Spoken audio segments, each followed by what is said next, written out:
nakuha ko na yung gagambang kuryente ko. Eh. Ha? Sige. Ipapakawalan na. Ha? Uy, Pablo. Oh. Dito na lang.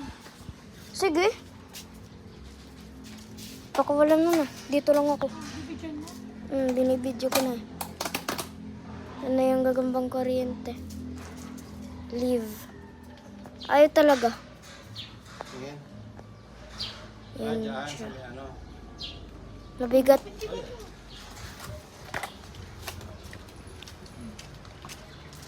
Lapit na mo, hindi naman yan Nakagawa na lang.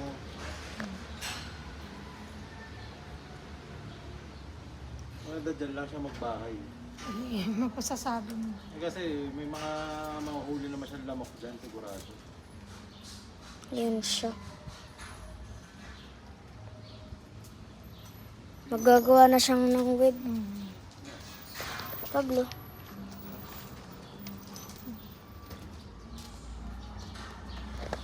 Nandyan. Parang kumakain na siya or gumagawa ng web. Ay, Pablo.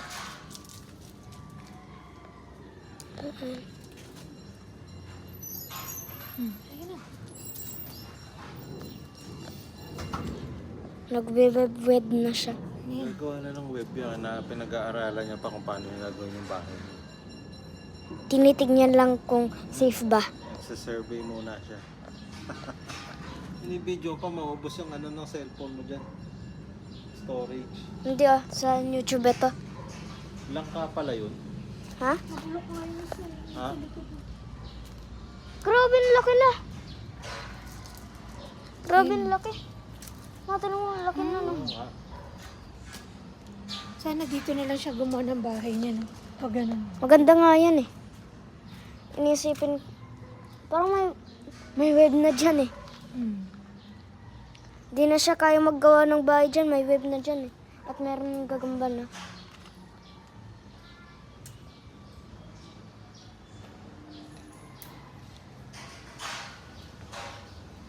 Mamaya mag-downfalls siya eh.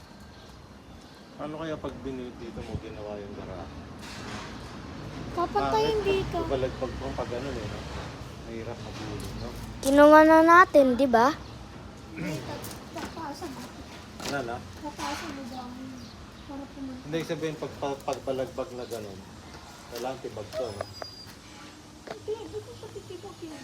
Hindi nga kasi kakasya ng kote, di ba? Kasi dito yun, oh. Yung pahabang gano'n, Lapit-lapit.